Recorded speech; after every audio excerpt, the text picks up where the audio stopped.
Alright, hello, this is Michael with the channel Tan Stuff. It means there ain't no such thing as a free lunch, which essentially says that at some point everything that we have in our life that's come to us pretty easily in the United States or most of the first world, something's going to happen, it's going to come due, and we should be prepared. I have purchased some survival kits for my family. I'm going to give them for Christmas presents. I've gone over 3 different types already. All very, very similar. All of a decent quality. They are survival kits, which means that they will be used 1, 2, 3 days in your life, and that's it. They're not something you daily carry. If you're going to daily carry something, you're going to get a little better quality. I have 2 more kits left in this direct series, and then I'm going to compare them all to. Here's my last kit, which actually I think is probably the best kit. And it is a Tianers Professional Outdoor Emergency Survival Kit. It's an 11-in-1 kit. Sometimes the numbers 11-in-1, 12-in-1, 13-in-1, they can throw in some pretty cheap objects. This one I think has probably the best quality and the best items. I only got 1 of these. The price jumped up from $25 to $39 after I purchased it. First thing I see in the kit is once again, the plastic. I apologize for. I'm going to work on getting a better microphone. This is a fire starter. We all need fire starters. This is the same one that's pretty well been in all of them. There's an oxide layer on here. You scrape it off. You then apply some pressure. It creates sparks, and it will start a pretty decent, rough type of tinder. Whether it be organic material like moss, or I'll keep this in the frame, or moss, or what else? Grass, dried grasses, even a bird's nest or 2 if you can get them and ruffle them up. All those things will help. The next item I see is the flashlight. This has been the same flashlight that's been in all of them. It is focusable, and it has 3 different settings. I have one here with a battery already in it. You got your on. You got a lower power setting, which may be kind of hard to see. And you got a flashing one for signal distress. It has quite a few hours of life, and once again you can focus it down. So that means when you're shooting it off to 20, 30 yards and you want to get a better picture of a smaller object, you can do that. It has a nice button here so it doesn't accidentally go on. Some of those that have the buttons here can be turned accidentally in your pocket or whatever. Once again, this is not a carry device, but it is of a decent quality. And this is it right here. Next thing is a tactical pen. Same thing I've had in all the other ones. Get your pen screws in there. You have a carbide tip here that will break the glass. You can go like this. It also makes a defensive weapon if you need to, and it's not as threatening as if you pull out a knife. But personally, you're going to want to burn away from any issues if this is what you're down to, or the knife. Avoid the problems. The best thing about a pen is if you're in a vehicle and you have to leave for some reason, which is always advisable to stay with the vehicle. If you do have to leave, go ahead and write down a note that you leave with the car, why you left, what direction you're heading, and how many people with you, and the status of their condition, shape, medical, anything like that. If you are traveling, of course you need a compass, and this is where this difference. It's plastic, not metal, but it is a little bit better compass than the compasses you're going to get in most of the kits. It's called a lensatic style compass. And what it does mean is you can shoot azimuths with it. You can sit there and read through here. 2 ways to do it. Use the lens to see down there, or when you find your direction, you go like this and it will lock up the compass so you can just look at it and see where you're at. So when you're reading with a map, this can go on the map and you can shoot your course. The problem is most people don't have maps. You're stuck in a survival situation. Why would you have a map in that particular area? But it is a little bit better compass. It is not metal though, it is plastic. There's no reason you can't actually buy one that's metal and replace it in any of these kits. but this will do the job also. And it is pointing to the correct north. Like all of them, you have to give them some time. So this does have a lensatic compass. Folds up pretty nice. The knife here is different than the other knives. The other knives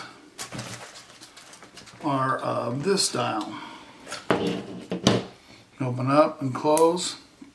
You have a little closing mechanism here, and it locks that way.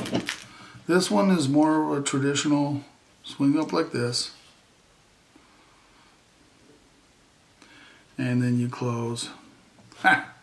Now I have to be embarrassed and find out where that closes at. That is not good, is it? There it is, right there. It's on the inside, just like your normal knives. I just couldn't see it. I've got plenty of lights in here, but for some reason the camera mix is still dim, and I'm having a hard time seeing it. So it's got a little bit more of a sheep's tail type blade here. Hold on one second.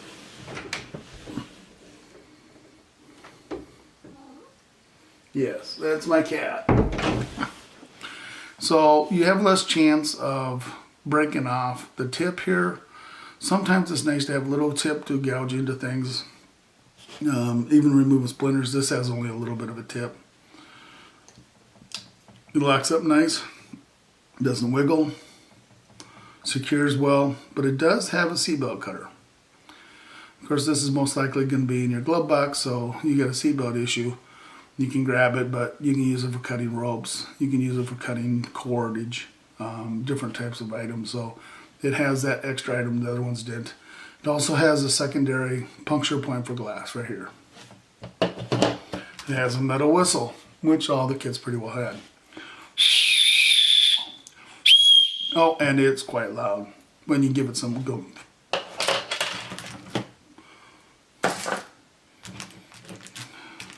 I'm going to save that to last. This has a rope saw. The rope saw is best used if you're cutting down a large tree. If you're just getting wood for firewood, please, by all means, grab the lower branches that are dead at the bottom of a tree. Break them off, they're already dry. But if you're trying to make a shelter, you may need some larger beer can, pop can, soda can. Tree is about this big, and this will go through them. Grab a couple branches. Let's pretend this is a branch. Put it in like that and hold it like that. Use two of them and go back and forth. Okay, that's going to be your best method of possibly not hurting yourself and getting a good grip. Also, when you use these things, after you're done, don't just immediately throw it on the ground or anywhere. Let it cool down a little bit. It's gotten hot. These things will break after time. But it only needs to be cut down 4 or 5 items at the most, and you're probably prepared for your 2-3 days until you can get rescued. Here's the next item. All of them had one type of unique thing for opening cans. I'm going to make a lot of noise here. I can see that right now. I should have opened this before I started this. All right, there we go. So I have a can opener here. I see right there, a bottle opener. I'm sorry, it's a bottle opener. I have a can opener right here. I'm not sure how well this can opener will work, but it says can opener. It actually labels all the parts. Screwdriver. That's a cell phone stand. Bottle opener, letter opener, box opener, yeah. If you have a letter out and you're reading a letter, you don't have a bad survival emergency episode. Let's just check our mail where we're out here being lost. You got a little measuring thing. You got what's called a peeler. I'm going to have to read and see what a peeler is. You got a headphone wrap. Yeah, you definitely need to have your headphones wrapped when you're in a survival situation. You don't want those headphones to get lost in a survival situation. Here's the item that none of the other kits have had so far. Once again, plastic. Let's make a lot of noise. A mirror. It's not a very big mirror, but it is a mirror, and it has a sight screen. It has plastic on it too. It has several advantages, and that is when you are trying to get signaling anyone in the day, a flashlight is not really going to work all that well. A fire will work, and you have fire starters. But if you're trying to get an airplane flying by, you can use this thing. By shooting through here, you can see where the fire is aimed at, and you can get a signal and get their attention. If you're lost, you just kind of hoping that people are coming looking for you, and you can get their attention from a long distance on aircraft flying by. Or even if you're on another hill, shining to another hill where you see people. So this has a mirror for day signaling, has a flashlight for potentially day signaling, has a fire starter for day signaling. For night, the flashlight's very effective. The fire is very effective. The whistle is effective during both day and night. That is the kit on this one. The things that I like is a little bit better style compass, but having looked at it, it is plastic. But I would probably just buy another one that's metal and put it in there. A little heavier is fine since I'm not carrying it. And it has a mirror. The mirror has the plastic on it right now, so it's not as shiny as it could be.